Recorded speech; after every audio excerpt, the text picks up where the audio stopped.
Salut, je tente un nouveau format de vidéo aujourd'hui en m'inspirant notamment du travail que fait Ben Never sur sa chaîne YouTube et que j'apprécie beaucoup, notamment quand il demande à ses abonnés de lui envoyer des messages audio et que il y répond tout simplement en vidéo. Et j'ai décidé de faire la même chose, parce que j'avais pas trop d'idées là pour ma chaîne YouTube, et donc j'ai demandé sur Instagram, est-ce que vous avez des questions, et si vous en avez, posez-les moi en audio.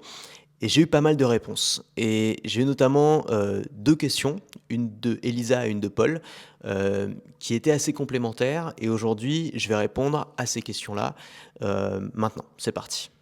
Salut Antoine, j'espère que tu vas bien. Merci de nous donner l'occasion de te poser des questions en direct.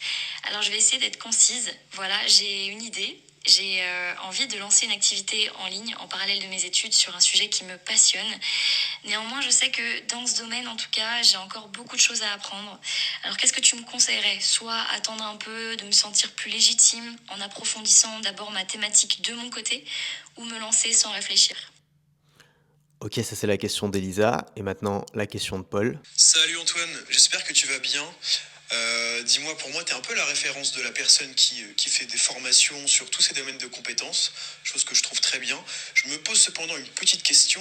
À partir de quel niveau de compétence est-ce qu'on est légitime de faire une formation? Est-ce que toi, tu as, par exemple, un seuil à partir duquel tu te dis, ok, je suis assez compétent, je peux apporter à cette valeur, je fais cette formation, ou est-ce que c'est un peu plus du feeling? Voilà, ça m'intéresse. Gros bisous à toi.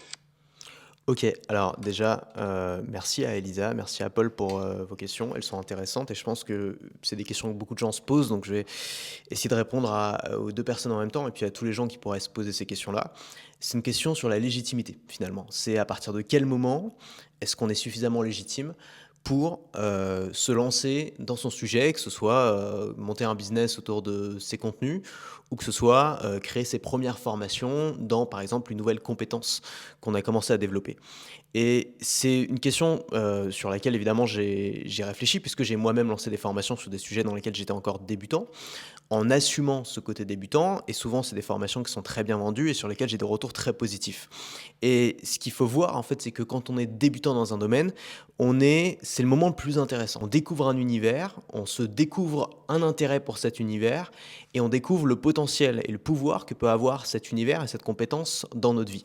Donc c'est souvent le moment où on a le plus d'enthousiasme pour ce sujet-là et c'est souvent le moment où naturellement on a le plus envie d'en parler. Et ce regard de débutant, il est précieux. Pourquoi il est précieux? Parce qu'il voit des choses que ne voient plus les experts et il est limité. C'est-à-dire il ne dure pas, il ne durera pas. Ce regard de débutant, plus tu vas progresser dans ce domaine-là, plus tu vas perdre cette vision, ce que voit le débutant et que ne voient pas les experts. Et je vais donner un exemple tout simple. J'ai passé mon permis de conduire il y a 2 ans et quand je l'ai passé, mes premiers cours, j'arrivais pas à freiner. C'est-à-dire qu'à chaque fois que je voulais freiner la voiture s'arrêtait sec, net. Il y avait la ceinture de sécurité qui s'activait et je comprenais pas pourquoi j'arrivais pas à freiner parce que ça avait quand même pas l'air si compliqué. Quand je montais dans une voiture avec quelqu'un d'autre, la personne arrivait parfaitement à freiner doucement et donc je demandais à ma monitrice et elle me disait, «Non, non, mais il faut s'entraîner, ça va venir tout seul, machin». Bon et à chaque fois que je freinais, ça me faisait cette espèce d'à-coups et je comprenais pas pourquoi.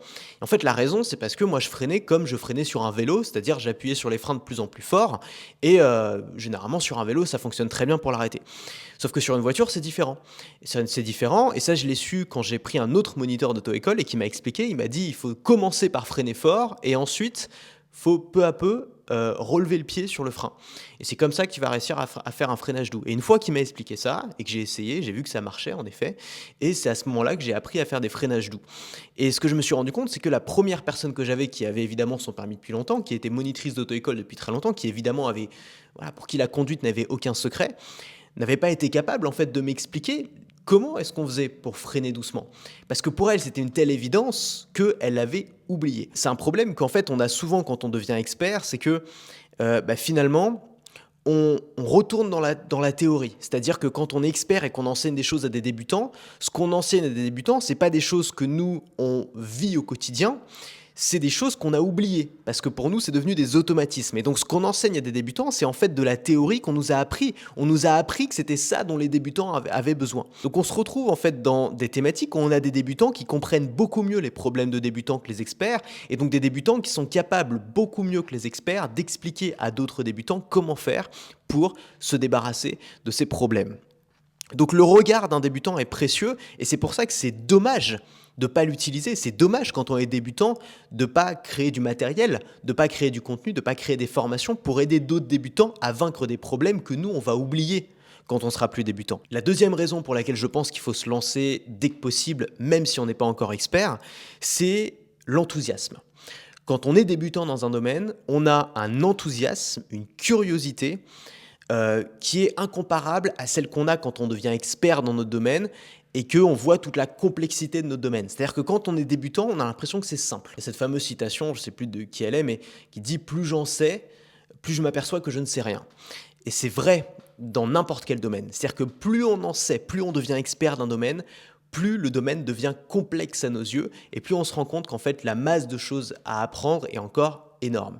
Et finalement, cette espèce de courage un peu bête qu'on a quand on est débutant, ça ressemble un peu à un courage d'adolescent. Quand on est adolescent, parfois on va faire des trucs un petit peu stupides, ou après coup, après les années, on va se dire mais pourquoi j'ai fait ça? J'ai mis ma vie en danger, ou j'ai fait des trucs vraiment, vraiment fous. Parce qu'en fait, à ce moment-là, quand on était dans cette période-là de notre vie, on n'avait qu'une vision très limitée en fait des risques. Moi, je repense quand je suis parti en voyage tout seul à 21 ans à l'autre bout du monde, j'allais parler à de parfaits inconnus, que j'allais les suivre dans des délires, que je montais dans les tuk-tuk, dans les taxis sans me poser de questions. J'y repense maintenant et je me dis quand même, avec le recul et avec ce que j'ai appris depuis, si je redevais voyager comme ça aujourd'hui, je ferais beaucoup plus attention. Sauf qu'à l'époque, je ne savais pas tout ça. Et donc, ça me donnait une sorte de candeur, une sorte de naïveté qui en fait m'a donné l'audace aussi de faire ce que j'avais besoin de faire pour vivre un beau voyage, une belle expérience et un voyage qui m'a énormément appris. Et quand tu es débutant, tu as cet enthousiasme et cette vision globale simple qui est propice à la pédagogie. Parce que si toi, ça te paraît simple, si toi, ça te paraît accessible, ce que tu viens d'apprendre, alors tu vas être capable de l'exprimer de manière à que ça paraisse simple aussi aux gens à qui tu vas l'enseigner. Et ces gens-là, ayant une vision beaucoup plus simple du problème, vont être beaucoup plus motivés à passer à l'action et à avancer. Si j'avais su, quand je m'étais lancé, quand j'avais commencé à créer mon business sur Internet, qu'en fait, il y allait avoir tant de paramètres à gérer, que ce soit la création de contenu, que ce soit la construction d'une audience, le SEO, la technique pour mettre en place le blog, mettre en place la liste email, vendre, créer des produits. Il y a tellement de choses, en fait, il y a tellement de briques, tellement de détails. Si j'avais su tout ça au début, est-ce que je me serais lancé? Je ne suis pas sûr.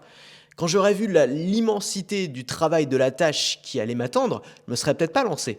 Sauf que je ne connaissais pas l'immensité de la tâche, du travail qui m'attendait. Quand je me suis lancé, ça me paraissait très simple en fait. Je me suis dit, il suffit de créer un blog et puis de communiquer un peu, et puis les gens vont venir, et puis je vais pouvoir faire des ventes. Pour moi, c'était très simple, parce que mon niveau de connaissance était très bas. La troisième raison pour laquelle je recommande à Elsa et Paul de se lancer le plus tôt possible, c'est de ne pas être dans cette posture néfaste qui est la rétention d'informations. Que font les dictateurs quand ils arrivent au pouvoir? La première chose qu'ils font, c'est qu'ils essaient de limiter l'accès à l'information. Autrefois, ils brûlaient les livres, aujourd'hui, ils réduisent l'accès à Internet, mais c'est exactement ça. C'est une société qui va mal, une société privée de liberté, c'est une société où on fait de la rétention d'informations.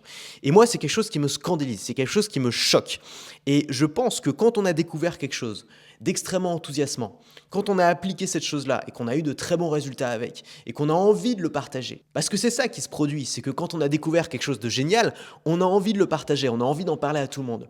S'empêcher de le partager en se disant qu'on n'est pas légitime, c'est faire de la rétention d'informations.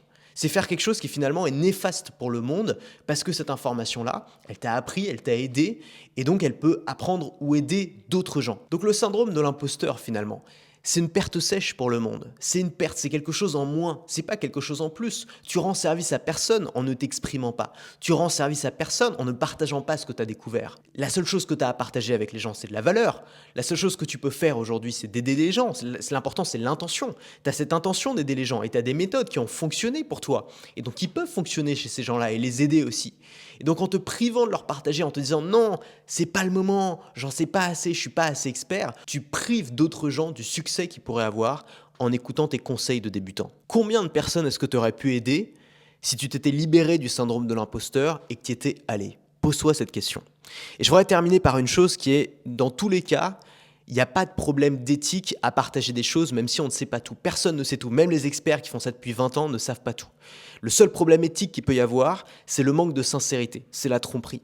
C'est pour ça que si tu vends des formations ou si tu crées du contenu alors que tu es encore débutant dans un domaine, assume ce rôle de débutant. Je viens de t'expliquer dans cette vidéo à quel point ça pouvait apporter de la valeur aux gens, justement, ton regard de débutant.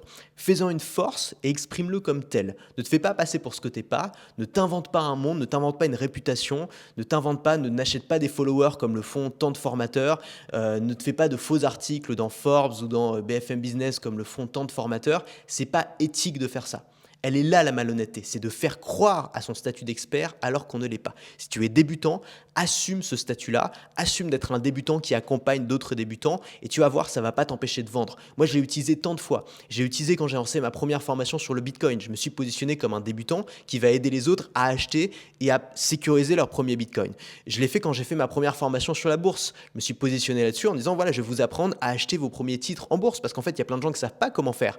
Donc, il y a des experts qui vont proposer des formations super complexes sur la bourse, alors qu'il y a des gens qui ne savent même pas comment on fait pour acheter, pour choisir ses titres. Je l'ai fait quand j'ai fait des formations sur l'email quotidien. Je venais de me lancer. Je me rends compte que ça cartonne, que j'ai des super bons résultats. Pourquoi est-ce que j'attendrais 2 ans avant de partager ça ? Alors qu'il y a d'autres gens pour qui ça pourrait cartonner dès maintenant. Je l'ai fait. Et toutes ces formations que j'ai sorties alors que j'étais encore débutant, c'est mes formations qui se sont le mieux vendues et c'est mes formations sur lesquelles j'ai eu le plus de retours positifs. Et c'est ça qui compte. Ce qui compte, c'est les résultats et les retours de tes clients. Ce qui compte, c'est pas l'avis de tes concurrents. Et ça, c'est quelque chose de très important parce que si tu te lances dans un sujet et que tu es nouveau, tu vas attirer l'amertume de tes concurrents, de ceux qui sont là depuis 20 ans, ceux qui pensaient un peu posséder ta thématique, parce que dans toutes les thématiques et même dans tous les business, il y a des héritiers, il y a des gens qui sont là depuis longtemps, qui possèdent un petit peu tout, qui connaissent un peu tout le monde. Et ces gens-là, pour certains, pas pour tous heureusement, mais pour certains, vont voir ton arrivée d'un œil assez amer. Ils vont pas accepter de voir quelqu'un de nouveau, une nouvelle nana ou un nouveau mec comme ça qui débarque, qui se fait connaître, qui leur pique des clients. Et finalement, cette défiance qu'ils vont avoir contre ces nouveaux entrants, c'est de la peur. Ils ont peur de voir des gens qui se débrouillent mieux qu'eux. Ils ont peur de voir des gens leur piquer leurs clients. Ils ont peur de voir des gens qui osent faire des choses que eux n'ont pas osé faire. Et donc, qu'est-ce qu'ils vont essayer de faire ? Il y a 2 options. S'ils sont intelligents, ils vont essayer de se surpasser, ils vont essayer de se réinventer. Si c'est des gens lâches, ils vont essayer de t'intimider. Et c'est souvent ce qui arrive. Moi, j'ai entendu des tas d'histoires de gens qui se sont lancés dans une thématique, qui ont eu une espèce de mafia qui leur est tombée dessus, un petit groupe de partenaires qui se partageaient le marché, qui n'ont pas supporté qu'on vienne bousculer un petit peu leur petite organisation très lucrative. Et donc, ces gens-là, qu'est-ce qu'ils font ? Ils essaient de t'intimider. Parfois, ils vont essayer de te menacer, de te dénoncer. Mais finalement, tout ça, c'est quoi ? C'est un signe. C'est un signe que ce que tu fais a de l'impact. C'est un signe que ce que tu fais marche. C'est un signe qu'ils entendent beaucoup parler de toi. Et c'est un très bon signe, finalement. C'est un signe qu'il faut continuer. C'est un signe que tu as de l'impact. C'est un signe que tu produis de la valeur pour les gens. Donc c'est un bon signe. Donc pour finir, pour répondre à Elisa et à Paul, n'ayez pas peur. Ne vous laissez pas intimider et faites ce qui est le mieux pour vos clients. Et ce qui est le mieux pour vos clients, c'est de leur partager ce que vous brûlez d'impatience de leur partager parce que vous savez à quel point ça peut les aider. Ne soyez pas dans la rétention d'informations, ne soyez pas dans le protectionnisme de vos méthodes. Partagez-les, diffusez-les à un maximum de monde. C'est ça notre rôle en tant que créateur de contenu et c'est en ça que notre métier est beau. Voilà, dis-moi en commentaire si t'as plu ce nouveau format. Je vais essayer de le reproduire, peut-être de répondre à d'autres questions ces prochains jours sur YouTube. Moi, je prends toujours beaucoup de plaisir à faire ce genre d'intervention. Et si tu veux suivre mes conseils au quotidien, il y a 2 adresses. La première, c'est mon site antoinebm.com sur lequel tu vas pouvoir t'inscrire et recevoir mes emails secrets. 90% de la valeur que je transmets est dans mes emails et dans mes formations. Tu ne trouveras pas ça sur YouTube. Et tu vas recevoir un lien vers mon canal Telegram dans lequel je partage un petit peu les coulisses de mon activité, mes réflexions, des choses beaucoup plus personnelles, plus techniques aussi, que je ne peux pas partager comme ça en brut sur YouTube.